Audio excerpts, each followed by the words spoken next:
Over the next 5 minutes we explore 2025's most prestigious models and what sets them apart.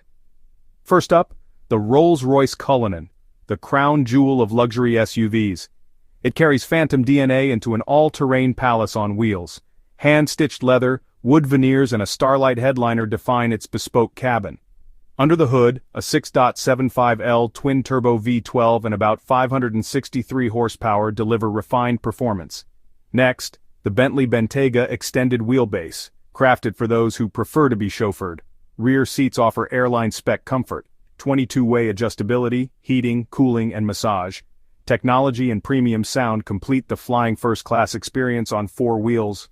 Power ranges up to a W12 or twin-turbo V8, delivering up to roughly 626 horsepower. Then the Lamborghini Urus Performante, a super SUV that puts speed first. Lightweight materials and bold design cues give it a supercar presence.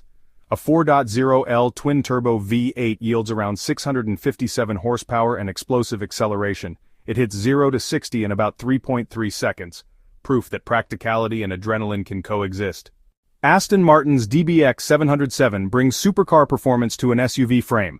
Its 4.0L twin-turbo V8 pushes about 697 horsepower, with 0-60 in roughly 3.1 seconds.